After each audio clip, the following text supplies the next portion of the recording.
time 9 years ago, I discovered that the area of London where I live, my neighbourhood, my borough, had the third highest number of unaccompanied refugee and asylum-seeking children across London. And I was chatting to some of these young people, and education came out as a really key need that wasn't being met. And so I got together with a few friends who thought maybe, just maybe, we all had other jobs, but we had a little bit of time. We could get together and do something really, really small in the way of providing some form of voluntary education support. And so began a very small educational mentoring programme for just 10 young people with 10 volunteers from their local community. We had no office, no funding, a little bit of time, no resources, but we did have a shared conviction that education can and does change young people's futures. So why did we pick education those years ago? Well, it's because for us, education speaks of hope. Young people who, some of you here know firsthand, young people who have fled conflict and war lose so much. And they lose so much in terms of the future that they had dreamed of.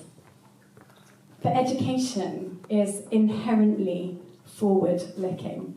And so we believe that when we choose to invest in young people's education, we're sending a really powerful message that there is a future, and there is a future worth investing in and worth preparing for.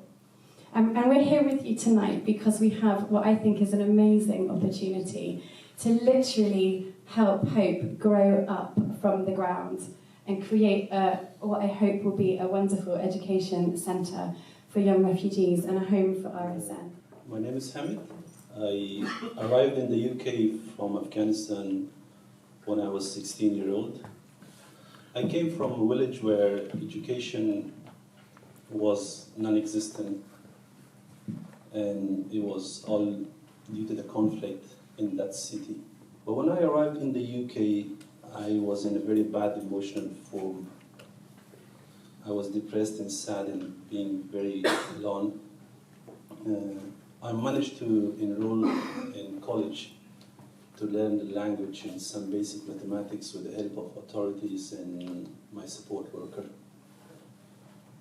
After a few years, I managed to secure a place for myself at university, and this is where I found that I won't be able to go to university due to the limited status that I have.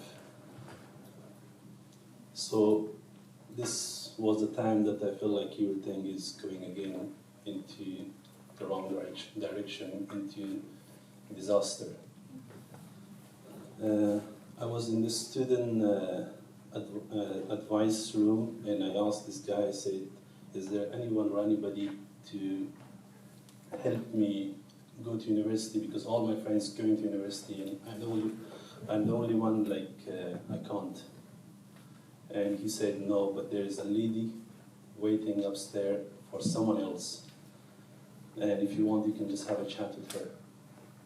I just go there and I sat behind the room, and nobody came to see her. And then I knock on the door, and I said, can I come in? And she said, yeah, come in.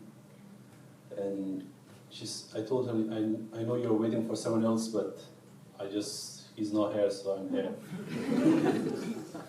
And she said, she welcomed me very nicely. And she was RSN staff, Sarah. And this is where we started with RSN, and we had a few more meetings after that to communicate with universities and negotiate a fee waiver and secure a place at university. Having RSN by my side at that time was like a turning point. It was like it gave me hope in thinking that there is still people by your side and they can be with you and support you in the process. So it was a turning point in my life, and I think it was that moment that what made me the person I am today, achieving my goals. Not all of it, but some of it. And yeah, so I hope they have the ability to support more young people who been here from the conflict zone, either religious or race or any other issues that they had back home. And to do this, I think we need RSN need help of people and help of people like you.